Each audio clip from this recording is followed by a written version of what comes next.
How should we study the lives of the saints? And I'm discussing this because soon I'll be reading, I think rereading, the autobiography of St. Teresa Lisieux. And I have a specific purpose in mind because just recently I ran into the third thing, which kind of brings into focus how her spirituality may even be ideal for us. Because from what I've read here and these things, St. Teresa Lisieux is the antithesis of the average modern person. And that's probably where we all need to be. And so, yes, that's where we're at. So how should we study the saints? I mean, many people, they study the saints and their apparitions or visions or locutions, miracles, and all this other good stuff. And, well, that's so far out.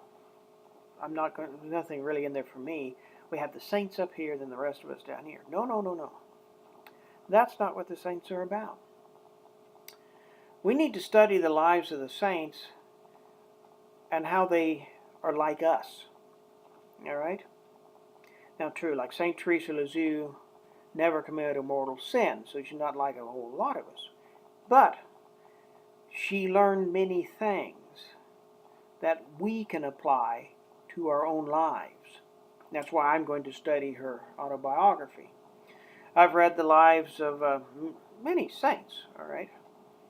And we look for saints that have, with God's help, overcome the same vices that we're struggling with.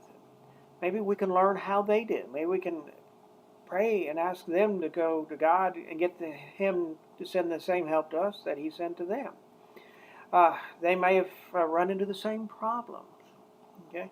In fact, I'm working on a book, a compilation of lives of the saints, and I went for little-known saints. The ones you don't hear about. Or, better-known saints, the things you don't hear about them, but should. I mean, let's face it. Not all saints rocketed straight to heaven. Takes a look at St. Augustine. He definitely wasn't on the road to sainthood for quite a few years there. He had a child out of wedlock, right? His mother prayed 18 years for his conversion. And even then I understand he fell once after that. And yet, he's one of the greatest doctors of the church. Okay? So, we should look at like his life. Read his confessions, where he admits lust had overtaken him. Maybe it's overtaken you. Maybe it's gluttony. Maybe it's pride.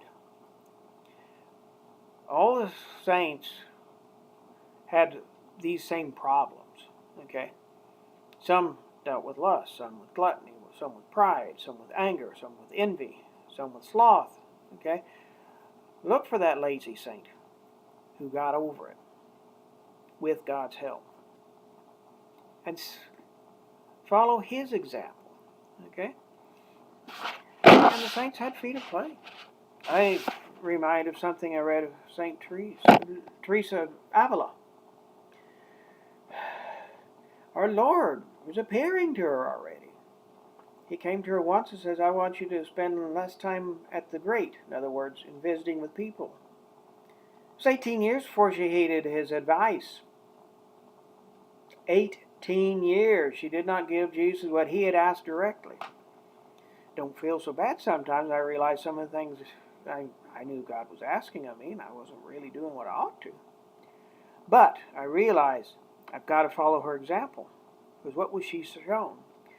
She was shown the place reserved for her in hell had she not conformed herself with God's will. And there's a place for you and a place for me down there too if we refuse to do God's will. If we refuse to conform ourselves to God's will. Let us never forget that. Heaven is earned. And we do it by conforming ourselves with the will of God.